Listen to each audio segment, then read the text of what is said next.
myself again. But it's the only way you're ever gonna learn. You look back and it's all in the past. I'm dwelling on the thoughts I cannot say to you. If I don't say the words, then maybe it's not true.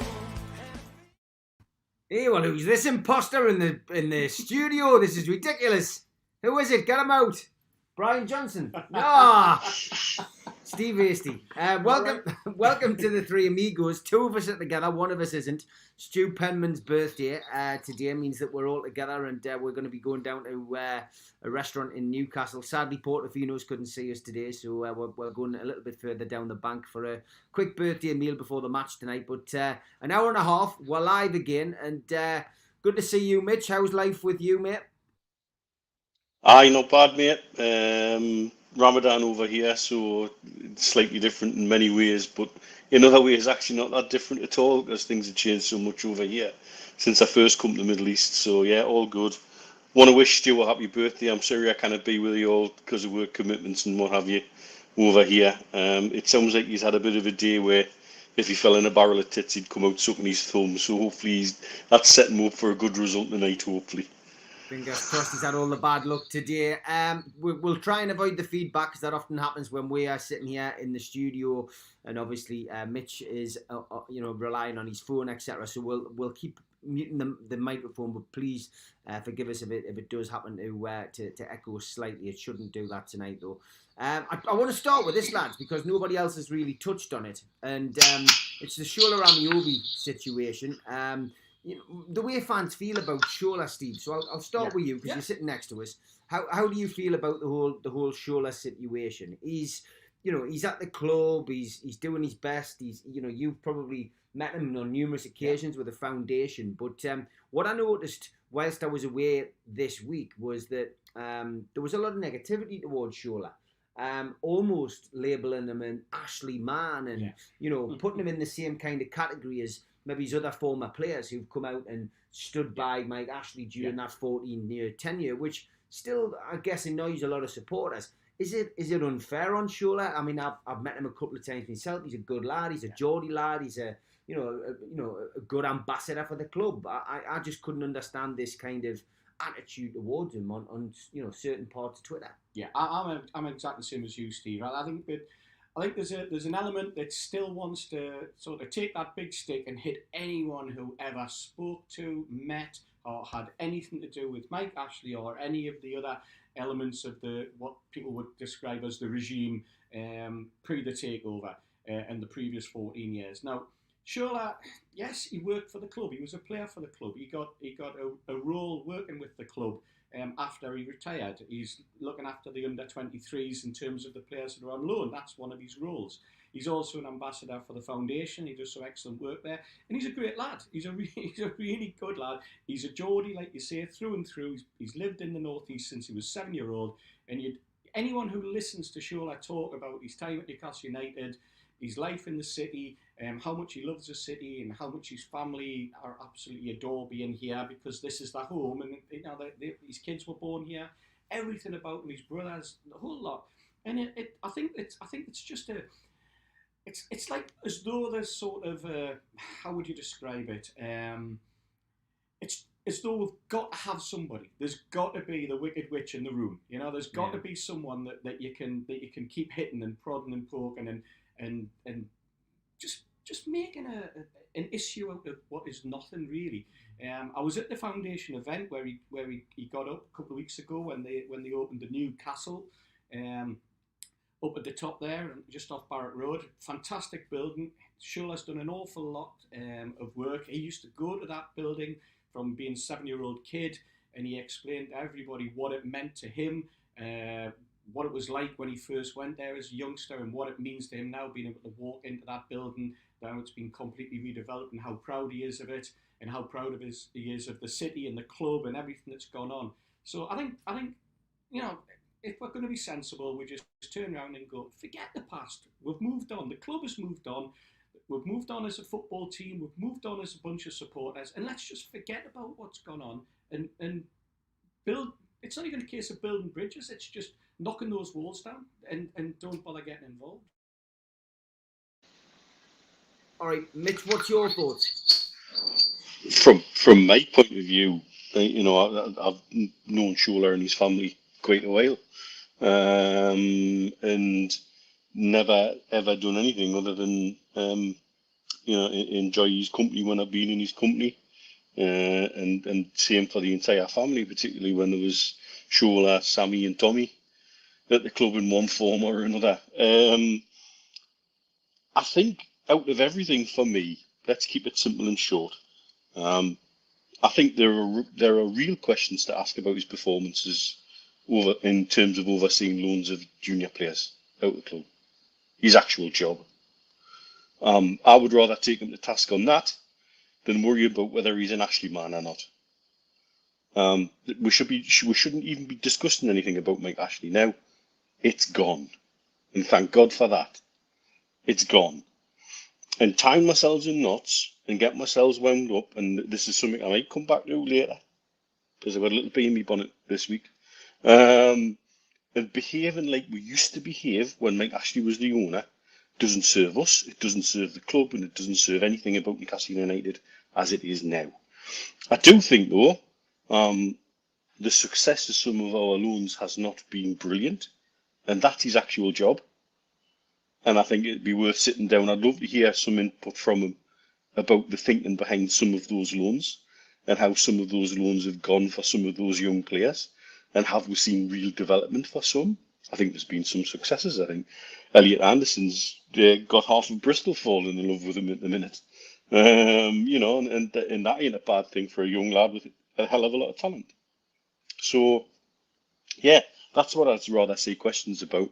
And tying myself in knots about Mike Ashley and anybody who ever was associated with Mike Ashley, and behaviours that we had as a fan base under Mike Ashley should just be allowed to go out the door. Bye. See you.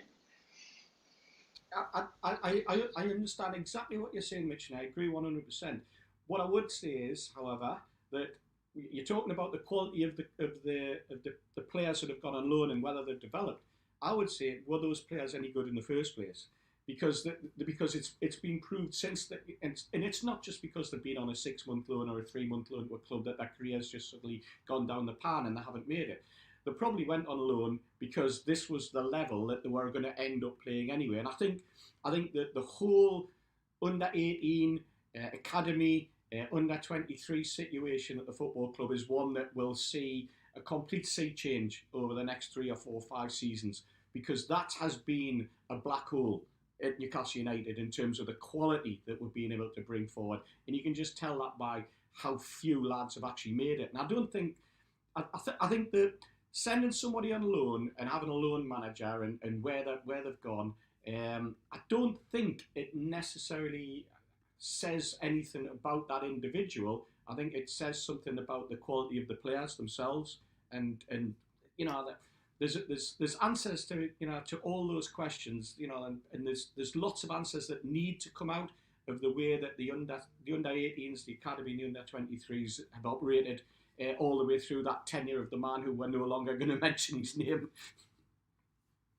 Yeah, I would agree. I think the whole thing with Shola is essentially he's a Newcastle man, he's a Newcastle fan, and I think he should be given the respect the kid deserves. And I'm sure he'll go on to do great things behind the scenes at Newcastle United. But his heart's in the right place, and we should be all about attracting Geordies to the club, not pushing them away. That was my take on that. Okay, let's go to the comments. And John Askew, as always, tends to give us some narrative to discuss on a Friday. He's coming with 2 really good ones right at the start of the show. And the first one is, afternoon everyone, lads. Apparently latest UEFA rules are likely to turn football into an even more insular closed shop where past achievements rather than current form prevails. Any thoughts on this, Mitch? Oh, plenty. Look, this move is simple. And what explains this move is one thing: European Super League. This is to tug the forelock to the clubs that threaten to form a breakaway league to say, right, okay, we want to support you in every way we can. One way we can support you is give you a backdoor into Europe if you fuck up next season. It's as simple as that. It's wrong. It's absolutely wrong. Everything in football should be decided on sport and merit and not history. Because if you look through history, football always goes in phases. And there was a time where we were the FA Cup kings. So can we have an automatic entry into the quarterfinals of the FA Cup, please? Because we were great in the 1950s. Is that how it works now? Because that's what we should be, pressing football for, is backdoor entries like that into everything. And that's all it's there for. It's part of appeasing the clubs that wanted to form breakaway leagues, and a little bit of tummy rubbing and telling you, yes, you're so special and we love you very, very much. And we want to, keep you in the Champions League family. That's what that's all about. Doesn't sit well with me at all. It's more creating closed shops for the benefit of those in the closed shops and for the benefit of those teams alone. Makes me more determined to see PIF and everybody at Newcastle United lift us to the next level so we can start bloodying some noses. But that's my take on it. That's all that's about. Okay, Steve, what about you? Yeah, absolutely. I mean, let's face it, the Champions League's been a closed shop in want of any other name for so long now. We could probably sit down, get a pen and a bit of paper out, and we could write down the teams that will be in the Champions League next season. And we'd probably get it right for maybe 4 or 5 clubs. And that's out of the whole of the system. Now they're tightening it up even more. And like you say, one club falls out, one club struggles, and especially in Britain, and especially now that Scotland are going to have 2 places in the Champions League, for example, that's their shop closed. The other clubs would never ever get in with a chance. Rangers and Celtic are going to be happy, so there's the vote. Then you've got the situation of we've suddenly developed a top 6, and now it's going to be the top 6 that'll qualify. And one of those isn't going to make it, and they're going to be upset. And you know what? The way that UEFA is looking now is just a complete enough. It's a joke. It's a complete enough farce. It doesn't do what it says on the tin anymore, and that is run a competition. It runs basically a lottery where everybody has the winning number, and everybody gets the prize, and the prize is a massive, massive vat of cash, and that's all it is. It's just a cash cow for those top clubs in all of those leagues, whether it's France, whether it's Germany, whether it's Spain, Portugal, and specifically, Italy, and then obviously England. That's what it's about. John's also asking why did rules around financial fair play and income seem to toughen by the day? Wouldn't have anything to do with our takeover, would it? And Mike Gent asks Mitch, he's trying to get Mitch riled up before he actually gets on to what he wants to talk about, which is, do you think the latest information from Der Spiegel publishing PDF showing payments from Man City to underage players and former managers will have any sort of punishment for City? In a word, it might eventually have some nominal financial slap on the wrist, but no else. This is old news being recycled as new revelations again. This has been ongoing for 3 years. It's already been through the Court of Arbitration for Sport and settled. They're finding other legal ways to try and have other bites of the cherry. From what I can tell, I don't trust anything that comes out of Der Spiegel simply because Der Spiegel has a certain agenda, and it slants everything towards a Bayern Munich slant, because they want to be outraged about anything that isn't how German football likes to be. The biggest person who's picked up on it in the UK is a very bitter Man United fan who has daggers for Man City left, right and centre, and therefore is making as much noise about it as he possibly can. Surprise, surprise. I see things like this as opportunity because we've got a very clever set of new owners. And what this gives them is a blueprint of what not to do. So they now know what not to do. And they can find different ways to make things work. I don't think this will have any long-term knock-on effect to Man City. There'll probably be a nominal financial agreement behind the scenes, and there you go.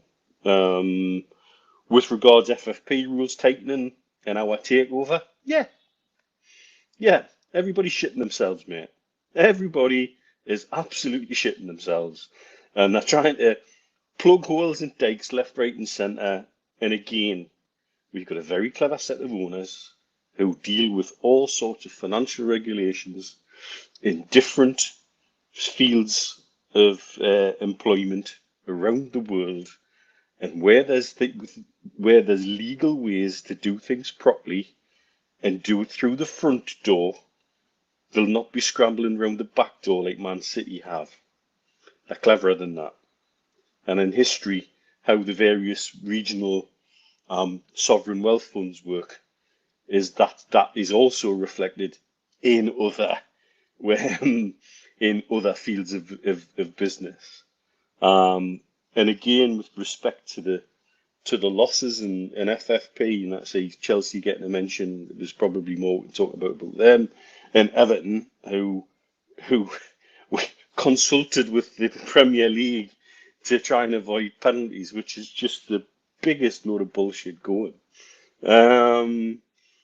But it was in all of the problems that the Premier League are dealing with at the minute. That's another one that they don't need. They don't need it, and so if they can find a way to make that go away, I'm quite sure they will. And so, yeah, it's all very interesting. And the catalyst has been our takeover going through. The catalyst for a number of other things has been our takeover going through. My understanding is the government still have beef with the Premier League about the delay in our takeover and upsetting Saudi Arabia. And that's why they're going to be, I think, difficult over the Chelsea situation. It's not as cut and dried as everybody thinks. And time's ticking. And Rain, who are handling the sale, are now pressing hard for a April sale to go through. I'm going to make a prediction. It won't. I love it when you make a prediction.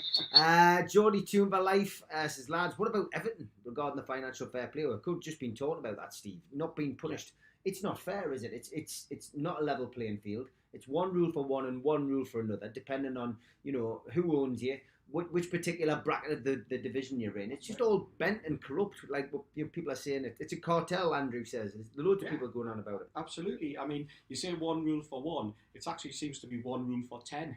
and another rule for the other 10. That's the way it seems to be breaking up at the moment. I mean, the whole Everton situation is ridiculous. Trying to, you've got clubs that have lost between 20 and 50 million due to COVID, and now you've got Everton that suddenly lost 120 odd million, and you're thinking, what were they doing? Were they buying PPE or something? Is that what it was? For Matt Hancock. Yeah.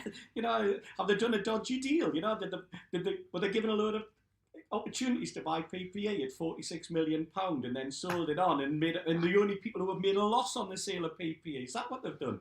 But no, seriously, it's crazy. And it's like you said about Chelsea before. And the reason they want to push Chelsea for for the end of the month is because if they don't, then there's another 30 million they're going to have to go cap in hand to Abramovich to pay April's wages as well. And it's just going to be a perpetual thing. And it's an absolute farce and a joke.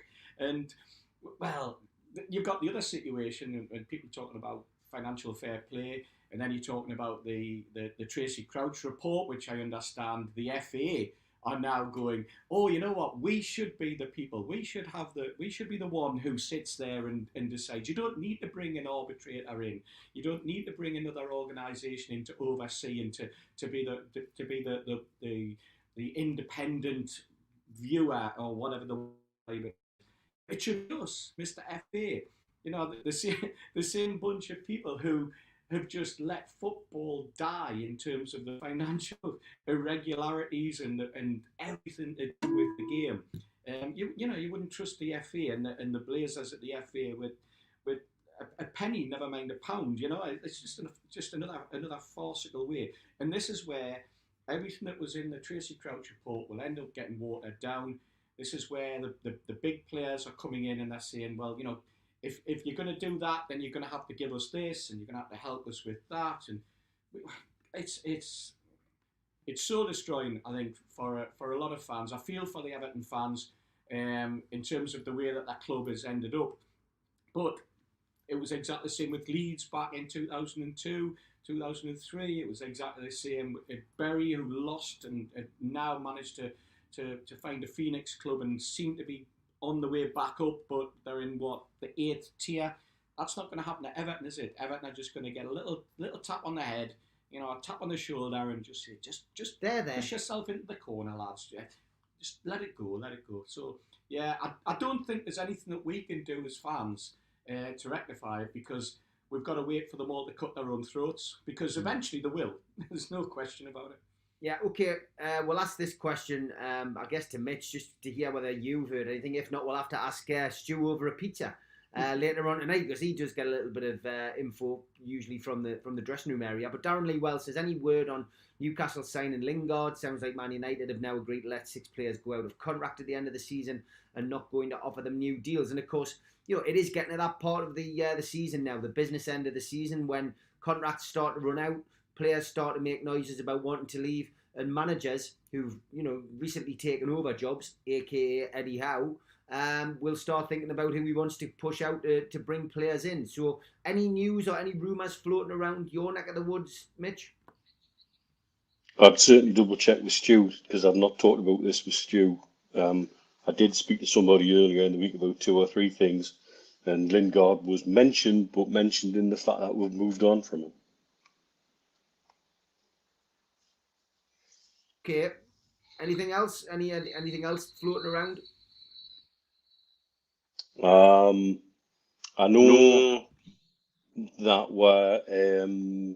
our CEO search is very near a conclusion, and I know that some have been told thanks but no thanks, and the preferred candidate might surprise a few people, and I think it's an interesting one, and I think it's a progressive one.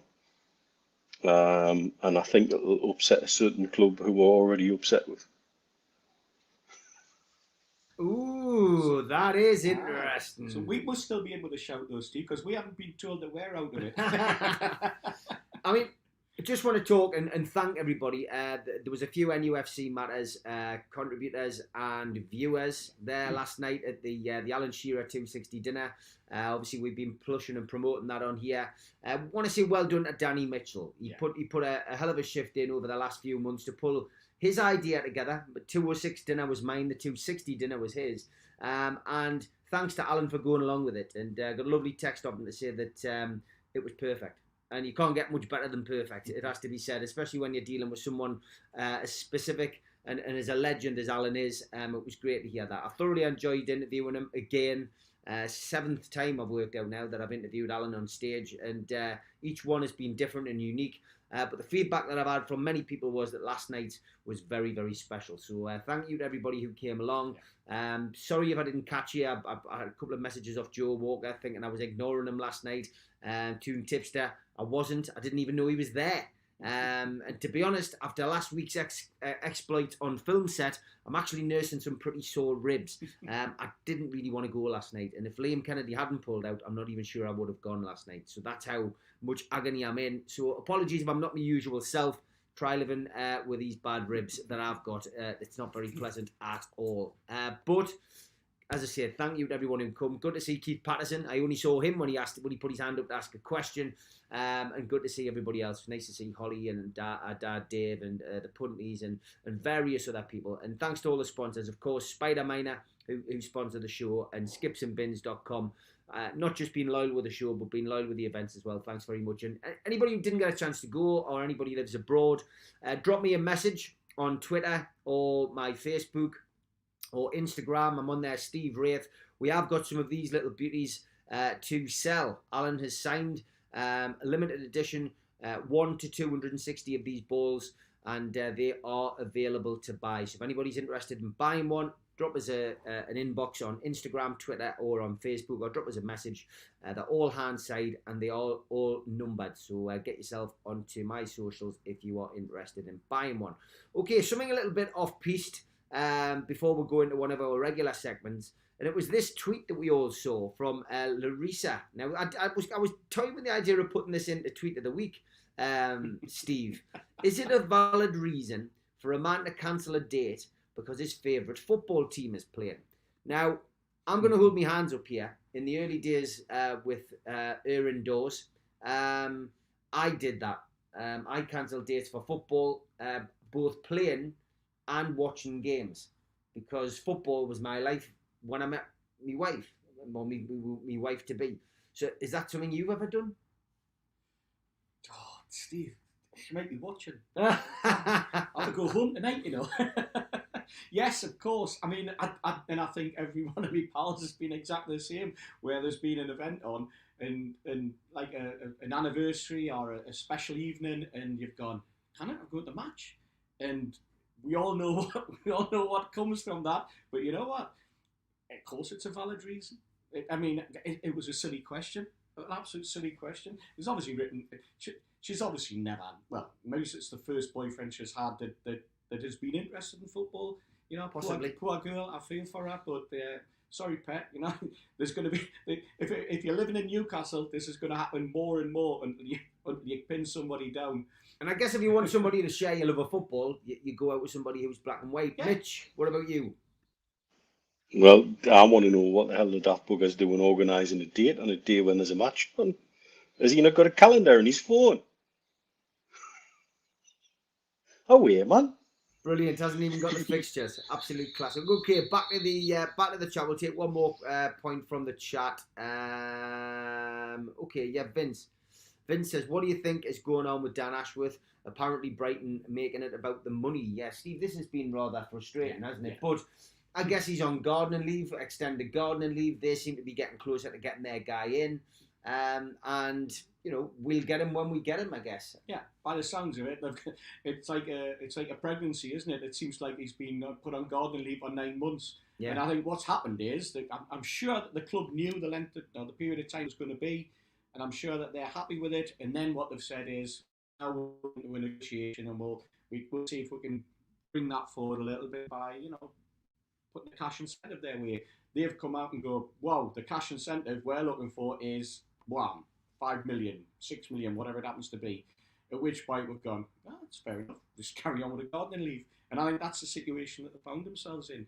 And Dan must have known that was going to happen. I mean, you hear of footballers and sports people and, you know, motor racing drivers and all sorts where they buy themselves out of a contract. But this is the first time I think it's happened in a situation of an executive at a football club. And if that's the terms of the contract that he signed, that he has to go on gardening leave before he can walk away, then I'm afraid that we're just going to have to be lumbered with it, you know. And I listened to Simon Jordan, and you know, 80% of what Simon Jordan says on TalkSport I tend to agree with. The 20% bits that I don't are usually when he's talking about Newcastle, because I don't think he has a clue what's going on at the town. But on this particular instance, he came out with an interesting little thing was, do you honestly think in football that people don't talk to people who talk to people? Do you honestly think that Dan Ashworth is not talking to someone who's then talking to someone else? And, you know, and I think at one point he said, he has a phone, you know, I can't stop him ringing people up. And it's, you know, he's probably right. He's probably right. We shouldn't be too worried about it. I think once the season's over and we see the sort of business that is happening at the football club, and the influence of Dan Ashworth hopefully will come to fruition in 3, 4, 5, 6 years, and hopefully be here even longer if he's successful. And if that's the case, you know, what's an extra couple of months? And I think the people who are running the football club are quite happy the way things are going. Otherwise, they would have stumped up the money straight away. Mitch, is it an unnecessary delay, this, or an expected one? They'll have known this was in the pipeline because they'll have known what his notice period was.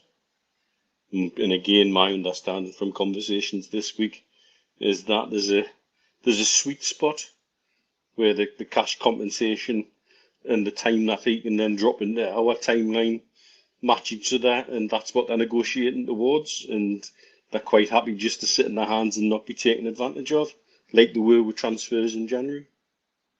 And I think it sends statements that we're not prepared to be made mugs of. So just don't think because we've got a load of reals hanging out our back pocket that we're just going to chuck them at you. Get knotted. You know, But by the way, we'll flex that financial muscle, and one day you'll be sorry. Because one day we might come to you with an offer that you want to play silly buggers with, and we'll just turn around and say, right, now we're off somewhere else, thanks, bye, end of negotiation. We've got to send these messages out early, and that's exactly what they've done, and I think that's a fantastic way of doing it. Let's see what happens over the CEO position. Oh, he's got a smirk on his face. I love it when he's got a smirk on his face. Okay, time for tweet of the week.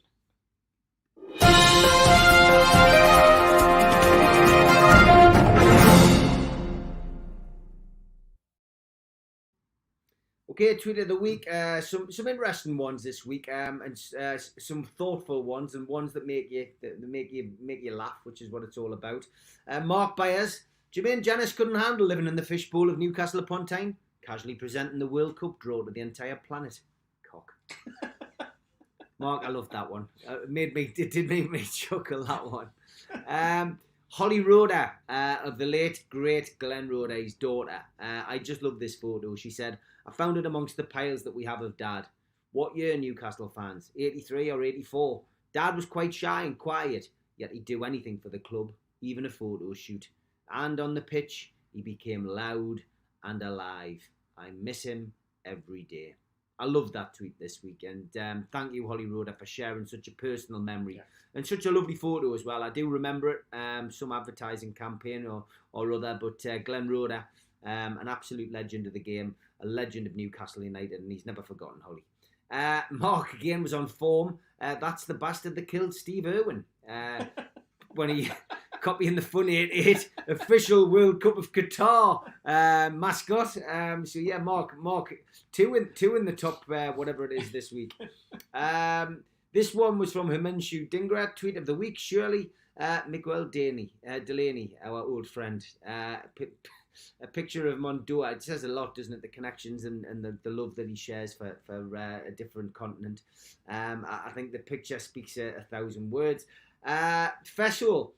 This made me laugh as well. I've absolutely no sense of direction when using Google Maps. I just have to start walking to see if my dot is going in the right direction. Sometimes this takes more than 4 attempts as I can't remember the streets I've already tried.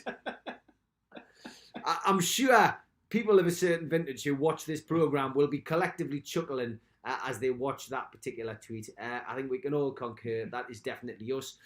Sean, I love this just because of this. I just love photos of Peter Beardsley because he was my hero. In my opinion, this man is a starter in any Newcastle United team. How are the lads?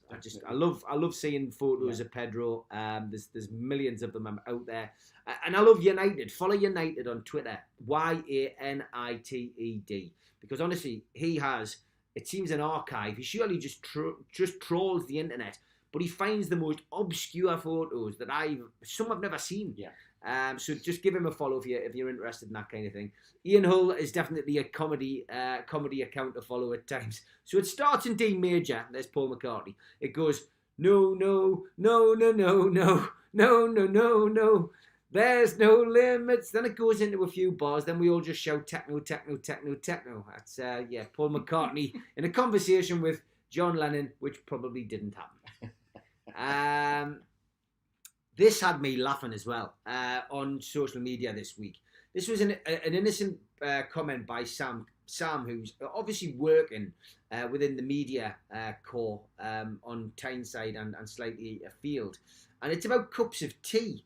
Now, this created a hell of a thread between various people who've clearly worked in the same office. Basically, feel sick that these 4 cups of tea have been made at the Echo today.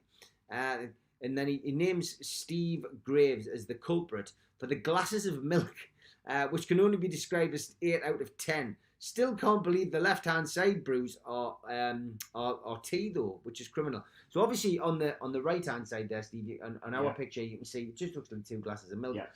But then it got Mark Douglas involved, and the whole thing spiraled out of control. So well worth giving Sam a follow, and just check out that tweet. It is quite funny, and some of the replies and some of the responses. This one was from the Sportsman.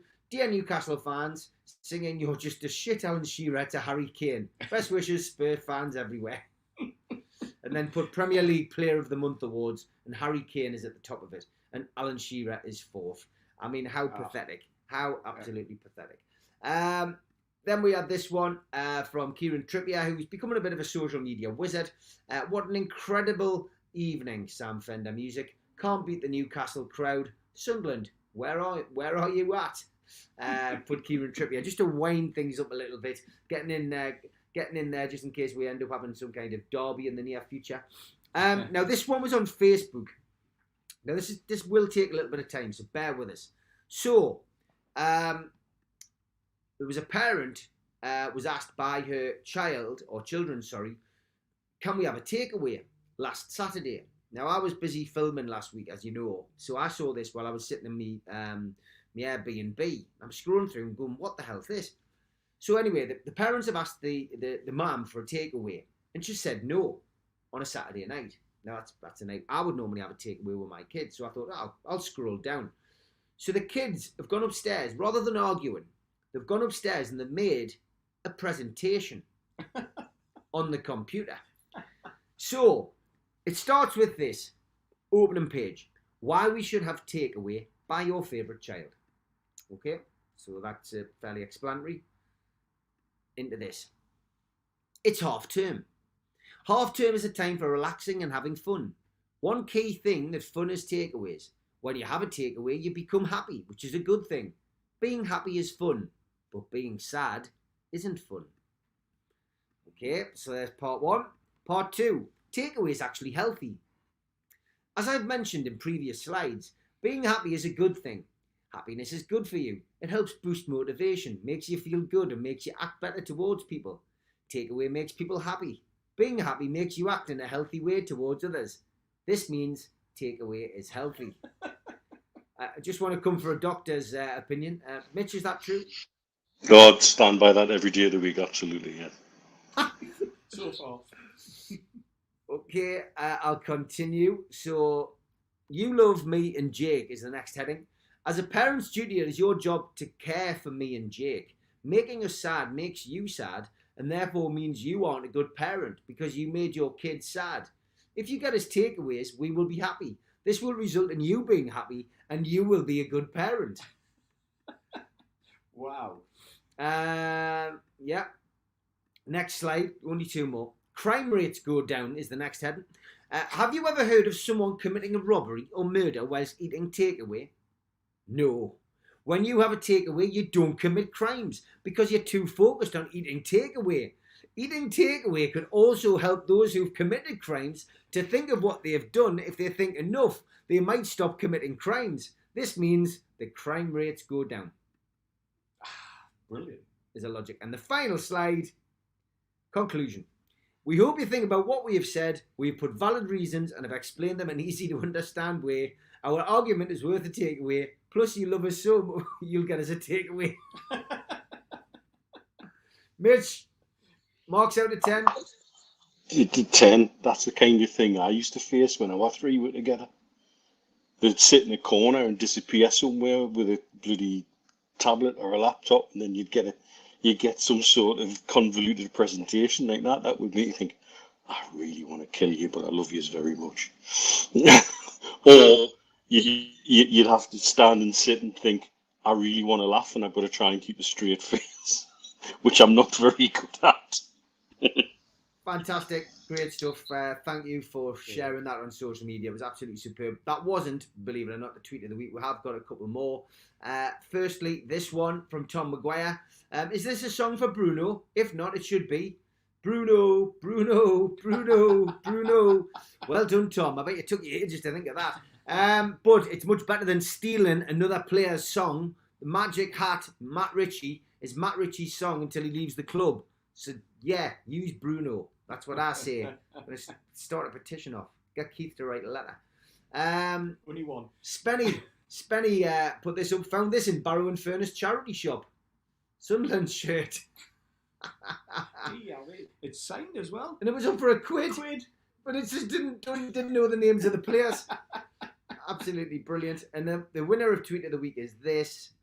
SAFC data and analytics. Strikers that are free agents Could Diego Costa move to Seaburn for a couple of months? Monty Mag was quick to chip in. Mate, you haven't even got a Starbucks, never mind a Costa. Class. Some absolute belters this week. Keep them coming in. Keep highlighting them. Keep sending them to me and the guys, and we'll get them on the show. Thanks very much.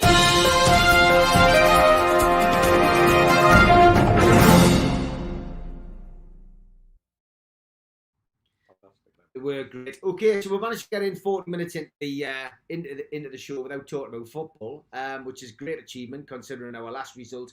Briefly, before we crack on, the Spurs game was a little bit of a wake-up call, wasn't it? Just a little bit of a wake-up call. Yes. The proverbial game of two halves, I think would be fair to say. Go 1-0 up, conceding like we did, and then basically falling apart. Learned nothing, achieved nothing in the second half, created nothing in the second half. Utterly disappointing, I think, because we all thought that we were going to have a little bit of a turnaround after the previous two defeats, and that we were going to go there after the break in Dubai and ensure that the team show their mettle and show that they could come out fighting. And I thought we played okay in the first half without being too dazzling. I thought we played an excellent containing game. I thought we lined up well. I thought we marked. I thought that there was a lot of graft going on. We weren't actually doing much with the ball when we got it, but when we did, it was neat and tidy. Whether or not, I think we talked about it midweek, whether or not that little scuffle just before the break kind of lost us a little bit of direction. I think we mentioned on Tuesday night whether or not the scuffling carried on into the changing rooms and into the tunnel. But it obviously rattled us, and I also think, if I'm perfectly honest, that an excellent manager in Antonio Conte just looked at how his team were lining up and performing against us, and I think he had his coaches that he has sitting upstairs, and they were watching us, and they just knew how they could exploit some of the failings that we had that they hadn't managed to exploit in the first half. And I think tactically, Eddie got it wrong, and I think in the second half, and I don't know what the team talk was, and we've never heard anything subsequently about whether there was even a team talk, but I think that Antonio Conte showed what an absolute A1 coach he is, and came out, and I mean, they completely destroyed us. Yeah, they did. This is interesting from Mike Gent. He goes, it's refreshing to hear Eddie yesterday saying the players are playing for their futures every day and in training. I mean, it didn't look like that, Mitch, did it, at the weekend? It didn't, but I hinted at this on Wednesday night, that you've got players there who it's time that they showed, or they'll be shown the door. And Howe's got an opportunity to do that in many different ways going forward now. I think we've had a reality check.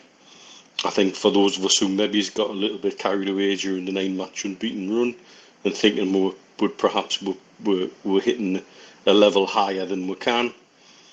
And I think the reality is somewhere in between, because I think that second half at Spurs we got tactically outdone, and we've been shown that actually there is still a significant gap across to the better teams. That's all. I've been a little dismayed at some of the reactions I've seen, certainly on social media this week, to particularly following Burnley's win over Everton through the week.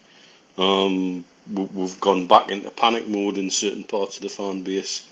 And yet I look at the league table and I'd still rather be in our position. We've got a healthy points gap. We've had 4 away games on the bounce. We'll look like a team that needs to come home for a bit. Playing away for a month is bloody hard work. And so I think, and also try and put a bit of perspective on those 4 games. If we'd drawn all 4 games, we'd only have 1 more point than we have out of Southampton, Chelsea, Everton, and Spurs away. And yet I've seen people saying they would be healthy. It would have been happy if we'd drawn all 4. Well, we'd only be 1 point better off. We've got to have a bit of keep a bit of perspective on it. I feel like some people are gone into panic mode, and some maybe have already started to throw the towel in again. And I don't need anybody. I don't want to see anybody at St James's Park tonight with a white flag, just a black and white flag. Thanks. You know, let's keep the positive mindset that we've developed, but it's so easy because we've had the Stockholm syndrome with Mike Ashley, and this is what I was alluding to earlier. Within the fan base, we've got these pre-programmed ways of thinking that everything's going to go wrong, everything's going to go tits up, we don't deserve nice things. And I think tonight is not going to be an easy game, but if we end up with, say, 3 points tonight, that table looks a hell of a lot rosier. And I'd still rather take the position we've battled. And we've got to remember, this is the same squad that's battled to get into that position. They haven't just gone suddenly shit. We got done in the last minute at Chelsea. Should have had a penalty and they should have had a man sent off. Particularly looking at the two penalties Everton got through the week, both of which were weaker than the penalty we should have had at Chelsea. We got sucker punched off Everton in a stupid game interrupted by a bloody protester that we were knackered at the end of. And then we got on last week, we got tactically done in the second half. That's what it was. We got tactically done by a superior manager and a better set of players. That's what that was all about. And we'll not be the first, we'll not be the last. The dead Man City, remember. If they're capable of doing that, they're capable of doing it to us. So we now have to focus on concentrating and taking care of our business. And that's what Eddie Howe can turn around to the players and say, there's opportunities there for you. Not just for this season, but now going forward. Do you want to be part of a football revolution? Or do you just want to stick your finger in your arse and collect your wages? You show me what you want to do. It's up to you now. And that's on the training pitch, and that's on the pitch proper. So, you know, this is the opportunity from tonight. Tonight's not going to be an easy game, but they're missing 2 key players for them. And so let's carry a positive mindset into the night and not go all woes me and doom and gloom, because we've got gubbed by a team who gubbed Man City. You know, that this is and the reality is, do we really think the set of players in our squad we have right now are top 6 and capable of staying in the top 6 all season? No. And all we've had is a nice little reality check that that's the case. And that there's a lot of building to do, and we're going to do it and take our time doing it. It ain't happening overnight. And some of those who've really put shifts in over the last few weeks, it's time for you to put some more shifts in, please, lads. And I've got no doubt there'll be a shake-up tonight. I've got no doubt we'll come to this later, probably. But, you know, I think as a fan base, tonight we've got to carry a positive mindset into the night and attract more positivity and generate more positivity. And it looks like the Flags lads are going to be doing their part yet again. So, you know, let's carry the red, black and white flags in, not the white flags tonight, lads. Yeah, well said, well said. Time for a little bit of humour. Yes, Elliot.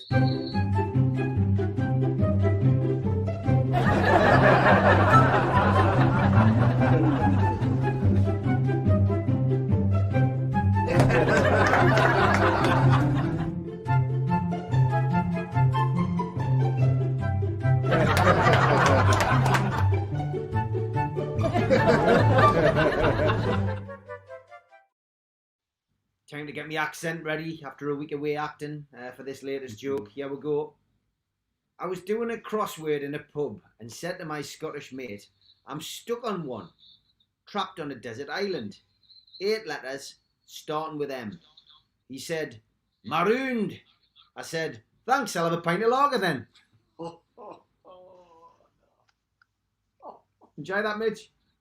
Aye. That'll be tooled out there tonight. Well done, Elliot. Thanks for keep them coming, mate. Keep them coming.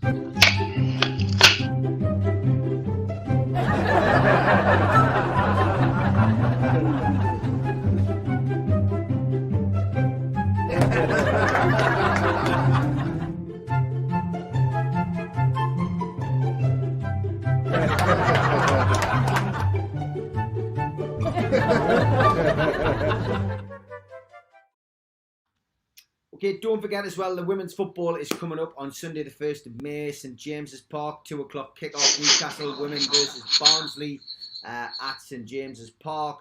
As I say, 2 o'clock kickoff, £3 for tickets on the gate.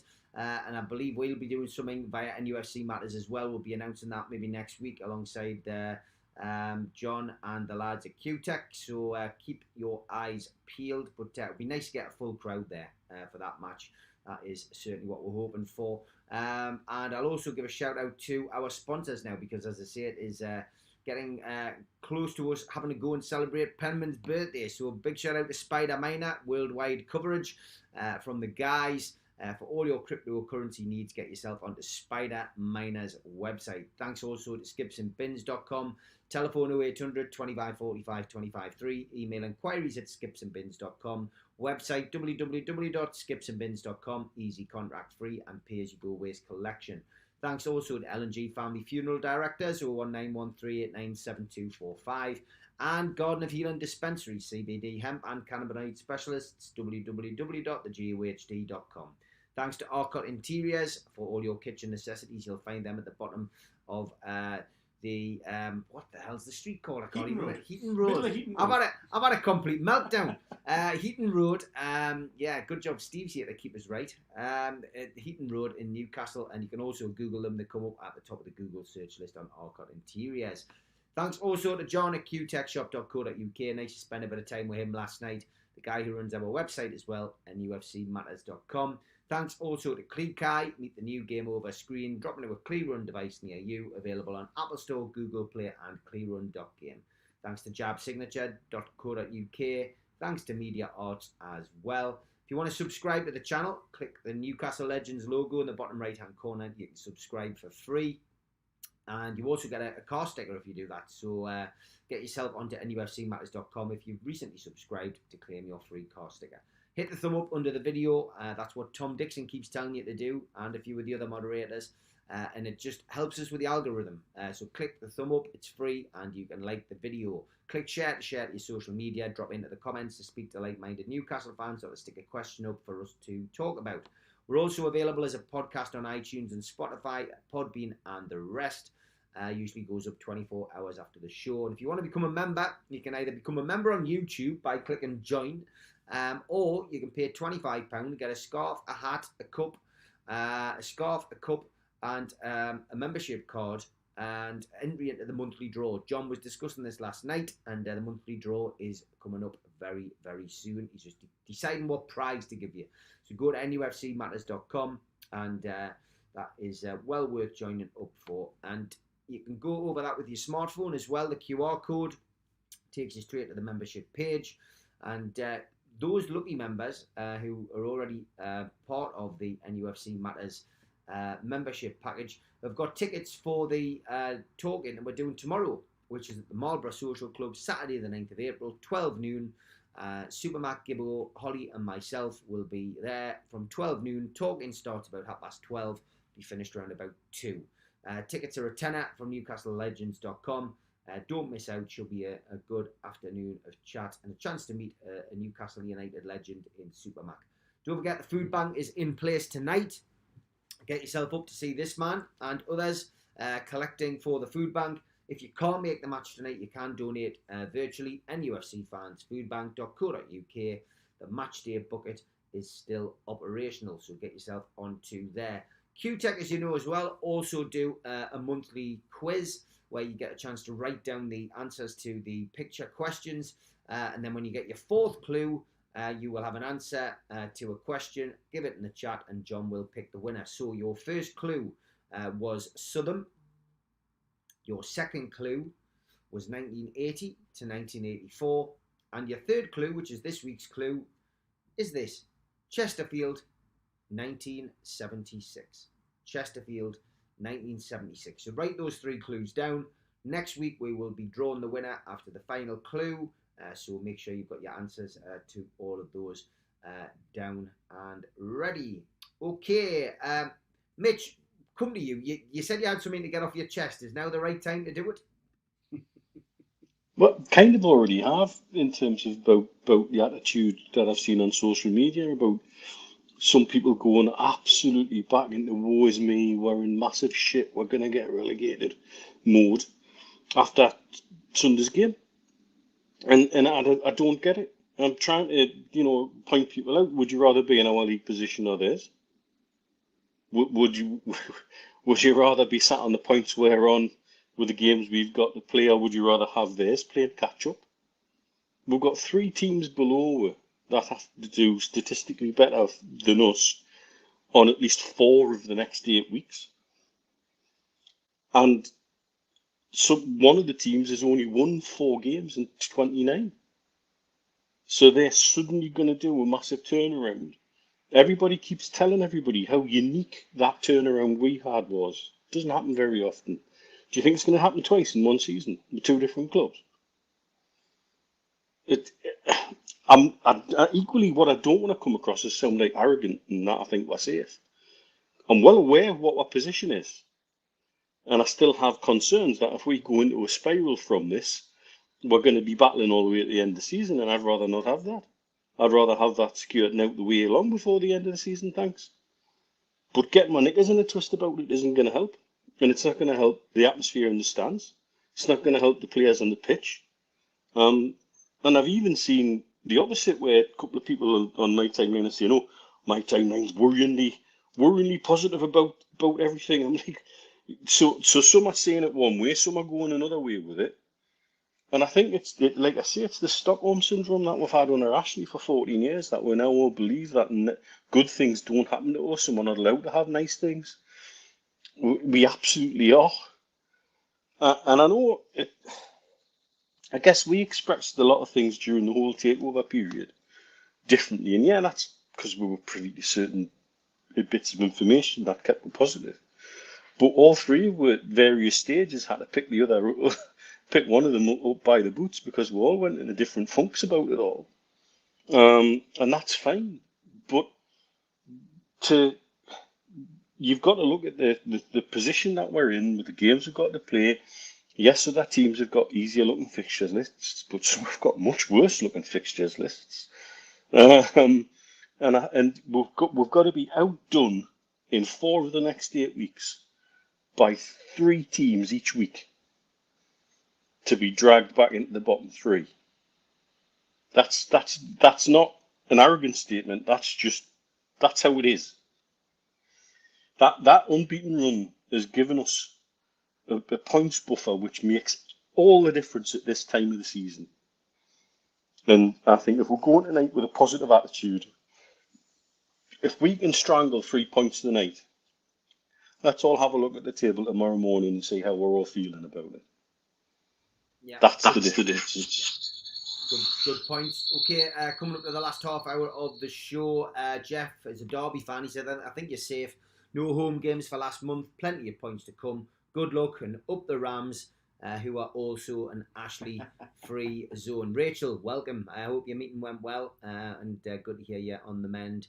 Still chippers as well. We've only lost 3 games in 13. Too many overreactions.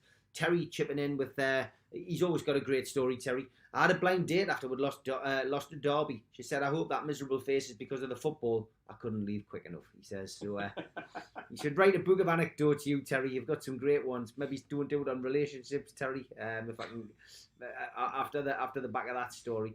Okay, we have got a few little bits and bobs, obviously, to cram in. It's time for Mitch's favourite music.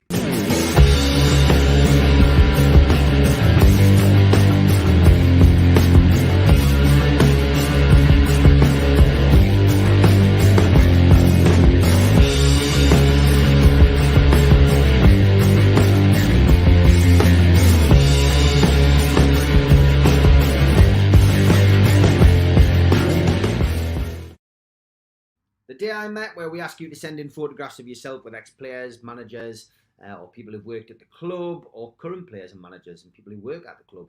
And this one was from Karen. She goes, "Hi Steve, a couple of NUFC matters.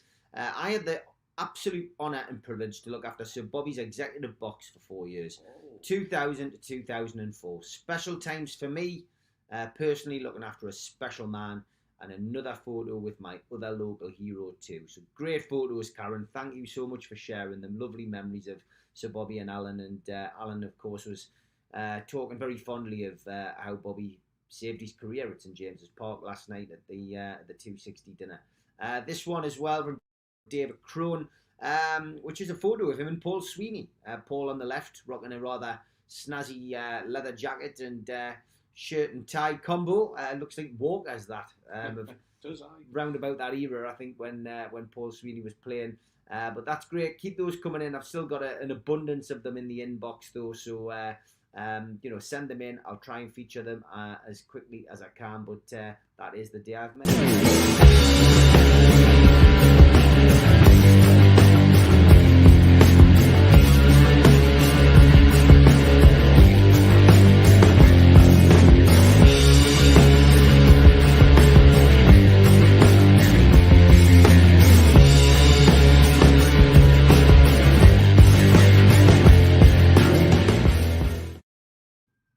Casey in the chat, Karen, thank you very much. Great photos, those absolutely brilliant, great to see.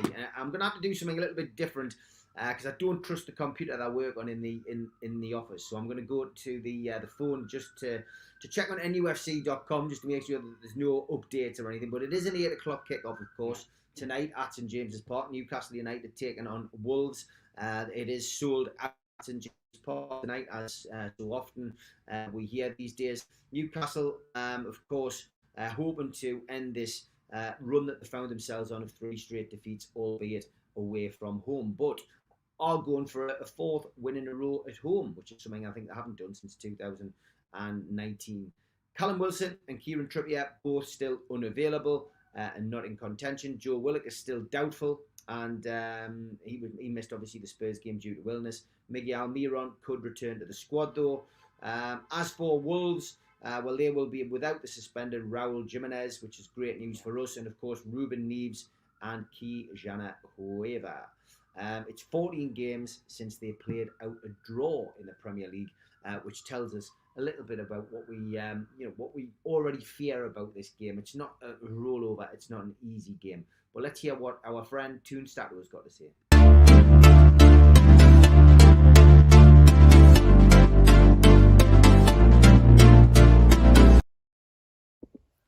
Hello, amigos. Newcastle against Wolves later today in another massive game for the Toon. On a positive note, Eddie Howe has only 1 defeat in 10 home games at St James's Park this season, the last defeat coming against Man City back in December. And Newcastle today are looking for a 4th successive win on home soil, something that we haven't done since February 2019. On a negative note, though, we don't have a home win in the league against Wolves since April 2011, when we beat them 4-1. This is 11 years. Since then, we have drawn 3 and we have lost twice, including 1 defeat in the championship. Yes, we did beat them in the League Cup in 2017, but I'm talking only the league here. There are some cool stats for this fixture. Out of 13 games in the top flight, there are 9 draws, which is the highest percentage of draws between any 2 sides in the Premier League. At the same time, in all these 13 fixtures, both teams have scored, which is the longest run between 2 opponents in the Premier League that there's no clean sheet. Wolverhampton already beat Newcastle this season in what was the last game of the previous regime. If they win today, they will do their first double over Newcastle since 91-92, back in the 2nd division. In the top flight, they haven't done the double over us since season 1953-54. Maybe even Stephen Hasty doesn't remember this one. But I'm fairly optimistic for today, and taking into account that Chris Wood has only 1 goal in his last 17 starts, both for Burnley and Newcastle, maybe it's his day today. How are the lads? I like it, and he's still looking rather fresh for somebody who's got a young baby in the house. I love getting these updates, Andre. Keep them coming, mate. Lovely to see the progress, and I remember those days fondly. I think we all do. Mr. Stephen Hasty, were you around in 1950 the last time there was a double? I wasn't. No. Thank you, Andre. No, I wasn't.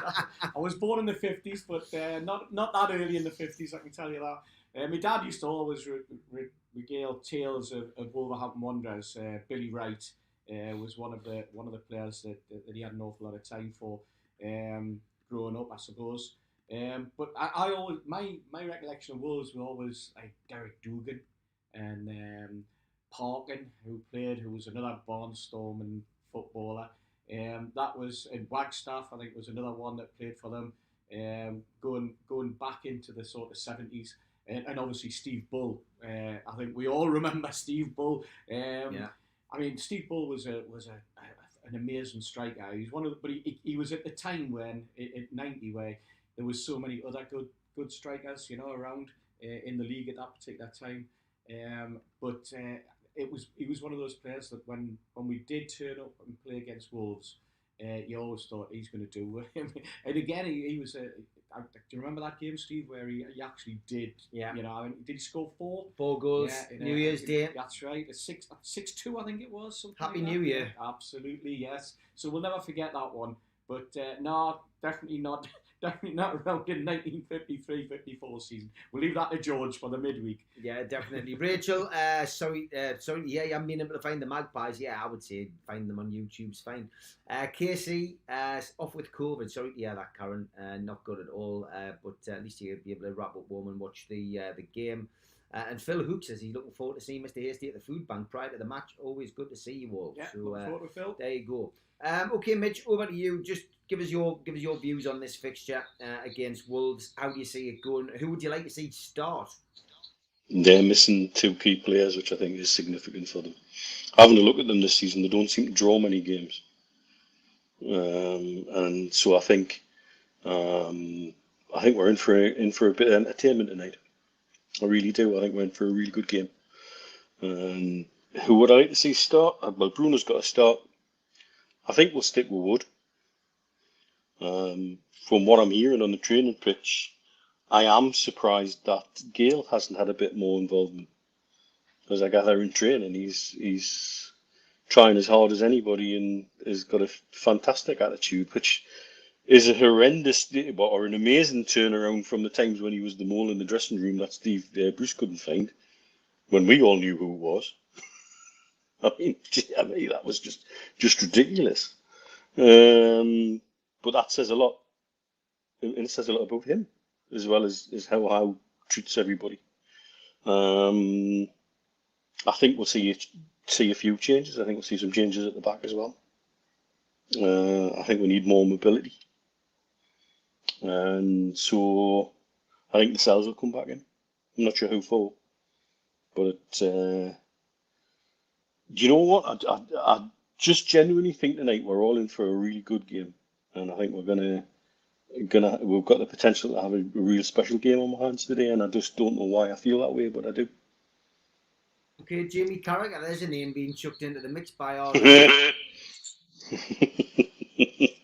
No. It's not as tense as the takeover, but it's got a feeling of you know a little bit more than we do. He wants to try different sex first. Oh, that is a that's proper fishing hook, that one. Steve, before we get too far, what's your views on tonight's game? Who would you like to see come in? Would you like to see Bruno start? Mitch has already made it clear that he would. Yes, absolutely. I think Bruno start. Now it's interesting. Mitch feels as though there might be changes at the back. I'm wondering whether that could possibly spell going with a 3. You've got to remember, of course, that Wolves have an excellent defensive record, and they're struggling with strikers. They've lost their striker. So that for me is just another little part of the conundrum that Eddie Howe's going to have to play with moving for tonight's selection. I'm wondering. We heard little snippets that Willock's carrying a knee injury, didn't it? Eddie mentioned it yesterday in his press conference, and I think it was repeated in the paper today. And it could well be a late fitness test, or perhaps even a decision's already been made. But he's playing that sort of that long sort of drawn out. He might be playing, he might not, and then we'll know with an hour and a half to go. It's always exciting, isn't it, when the game is at the point where, I mean, I was up the ground earlier. There's a buzz already at the ground at 2:30 when I was up there. I don't know whether that buzz was because there's a game on, or because there's something extra special about tonight's game with it being on TV, or whether it's because the guy who was out there with the shovel and clearing out the weeds, and they had the old pledge out, cleaning everything. I don't know whether that means that the chairman's going to be here. Oh, that's what's happened at the pledge. That's it. That's the pledge. So it's going to be interesting. You mentioned the food bank earlier, Steve. One of the little messages we got earlier in the week as well from Jamie was that he's going to carry on with matching the funds until the end of the season, which was a great little thing. I mentioned it to you last night when we got the message through at about 8:30. And that's great because again, that's showing the commitment of the owners of the football club, and that commitment was also shown last night because Manad and Amir Dad were at your event, and that was again that. If this event had taken place 3 seasons ago, it wouldn't have been Mike Ashley that was sitting there at the event, and none of the other executives would have been there, and you wouldn't have seen some of the other parts of the management team sitting around enjoying themselves. People from the press corps sitting there who were involved with the club, and that's the sea change that's happening. And I noticed that when I was up at the ground, because I'm very rarely at the ground that early, 2 o'clock for 2:30 for an 8 o'clock kickoff, but just had to nip in today to pick something up, and I just felt that. Even the guys at the reception, when you were chatting to them, you could see they were already there. They've got their ties on, they've got their suits, and they're itching to go. They're all already mic'd up, and you're thinking, Christ, there's still 6 hours to go before kickoff here. The security guys were up there. The fences were all up, and the banners are ready. And this is the sea change that we've got with Newcastle United at the moment, and that's why we're looking forward to today. And I think that's why. When it comes in with an hour to go and you find out who is going to be actually there in the starting 11, it just makes it for another excitement. I'm buzzing for tonight. I'm absolutely buzzing. Yeah, me too. Looking forward to it. It's just the fact we haven't had a home game for the best part of a month, I think, as well. Certainly gives you that kind of feeling. Okay, only about 15 minutes to go. I think it's time to chuck a few of these in.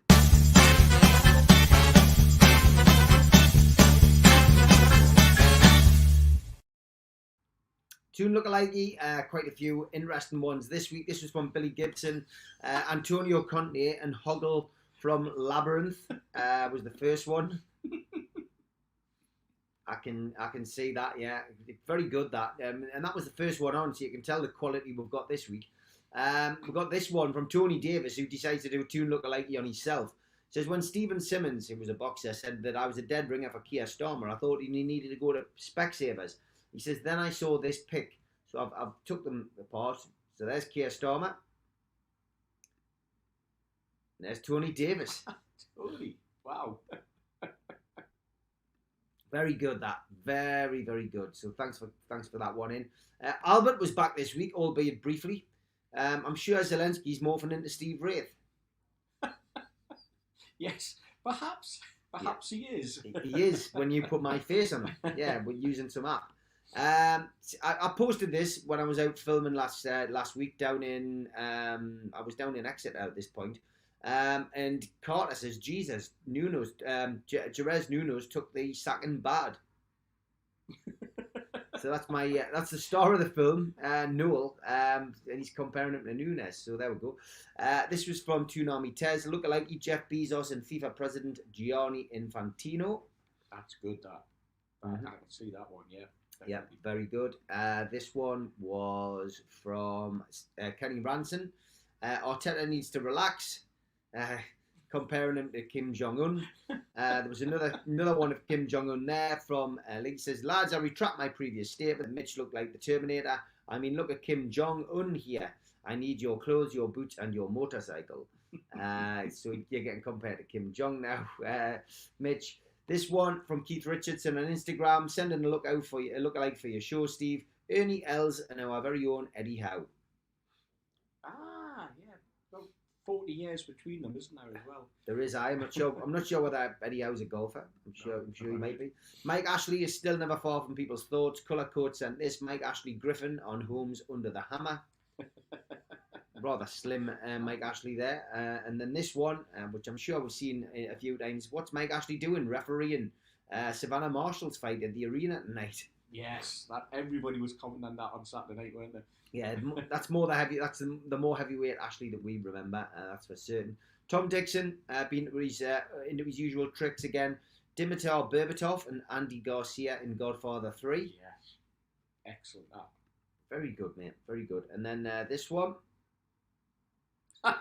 Gianfranco Azzola and Lou Figurino, aka the Hulk. Excellent. I'm sure I've lost one, Tom, in trying to load them all onto the system. If I have, I'll probably get it there for next week. This is from James Douglas. Lookalike Tommy Tuchel after the Brentford loss.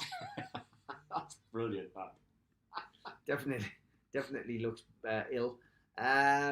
Rich Joblin, surprised he turned to football management. I thought Ten Hag was superb in the responder. Martin Freeman, of course, which is good. Stu Penman at the Darts. Brilliant. Happy birthday, Stu. People can still take the mick out of you. Of course, this one was from Stephen Kennedy on Facebook. Lookalike Andy Gray and YouTube Dad Dancer. I bet he does get up to those kind of things at the parties as well that they have, him and Richard Keys. This was Ian Hull. True story. He says John Mayer does a really good Sylvester Stallone impression. Has got a bit of a look at them with the different gurning on those photos. We have got a little bit of a funny end of the show. Wouldn't be a lookalike show without Steve Hasty and Bruno Brooks being compared. Again, I'm sure they've had that a couple of times, but it's always worth showing. A couple of criminals in the top three. Charlie Bronson. Darren says, any chance of a free copy of me book? He says, because I'm a Charles Salvador doppelganger. He has got a bit of a look at it. Yeah. This one you'll have seen do the rounds on the internet and then hit the media. I thought this was hilarious. James Reg Cray in Asda today. It was actually Ronnie Cray that were comparing him to. The poor bugger's going down the shops, this guy, and he's all over the newspapers now. They're saying it's Ronnie Cray. He's dead. He's not dead. He's alive.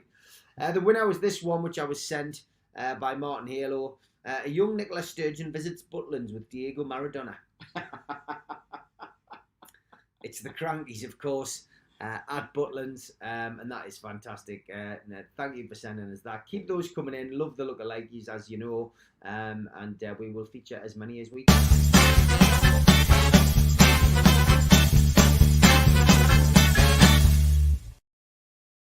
Okay, we're going to go for some predictions. Steve, what about you? How do you see tonight going?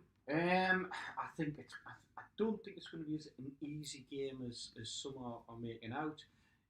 But at the same time, I think we'll see, a fresher look than we saw in the second half on Sunday. In terms of the personnel, and Mitch has mentioned a few names earlier. I think what we saw last week, we saw Shelby coming back in, and Shelby, after he's been out for a while, taking a long time to warm up. That it's sort of get back into the swing of things when he's been out for a few games. And I think we suffered from that, and I'm hoping that with a little bit of training under his belt, and we saw the apologies that have come out from Shelby in previous games, and we've seen it with Bruno making apologies. And I don't necessarily think they need to apologise. I think the best apology is to turn up the following game and play and put your heart and soul into it and show people that it was a one-off or a two-off, and you're not going to go for three in a row. So I think, like I say, it's going to be more difficult. Andrew mentioned Chris Wood, 17 games. Mm-hmm. That's combined between Burnley and Newcastle.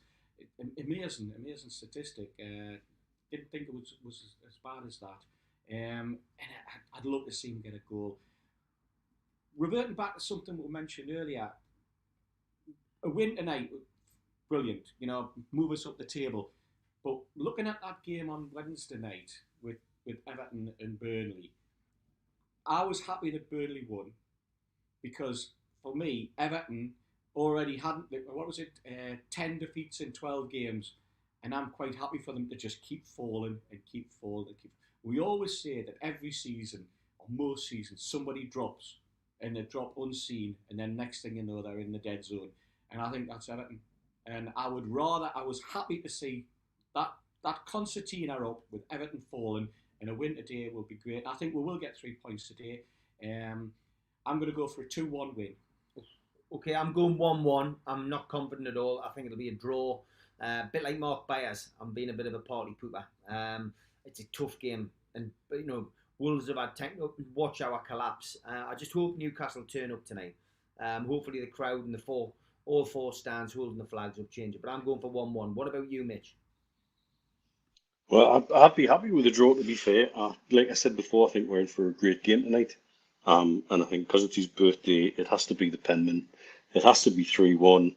And whatever winnings whatever he does, I hope he spends his £1.25 winnings and he doesn't waste it all in one shop. I think that would be, as long as he's careful with how he uses these £1.25 winnings, that'll be fine. But no, I think we're in for a cracker of a game. I'd be comfortable with a draw, but I'm going to stick with 3-1.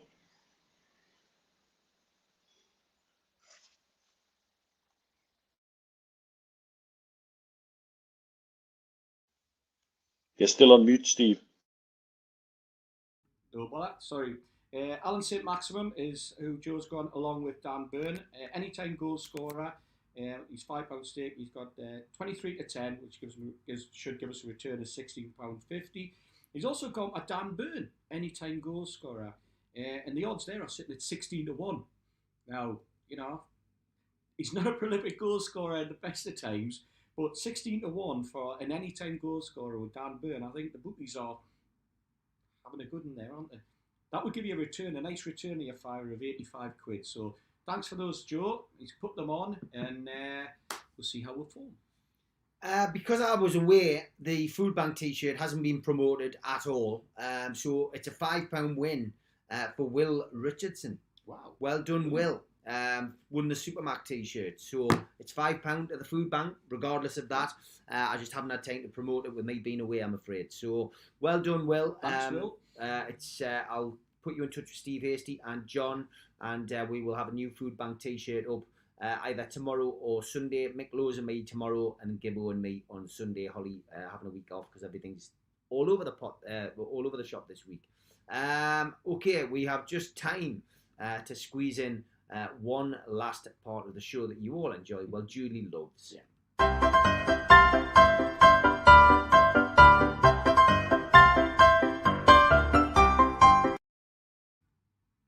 Troll of the week is very simple this week. It's an inbox from Mark Smith. He says, get off you fucking lie back white. Well, I'm not going to say that word. Run Reggie bum chum lying as well. Wow. Thanks, Mark, for that wonderful, witty repartee that you have there on Facebook. And he was blocked immediately. So we'll not be hearing any more of Mark unless he creates another account and decides to send us some more horrendous abuse. But he is one country mile troll of the week.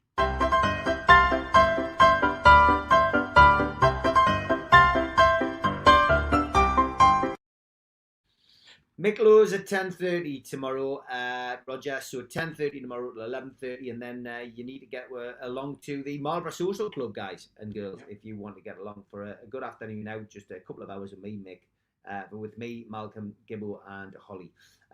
Great to have you on, guys. Sorry it's a slightly shorter show, but at least we've got it in before the match. Mitch, we will see you next week, mate. You're on mute now. He's just waving. Don't get too drunk, Mitch. That's what we're saying. Don't get too drunk. All right, mate. Take care. Watch what you do. Cheers, lad. Cheers, lad. Take care. All the best, mate. Watch what you're doing. And we will be back at 10:30 tomorrow.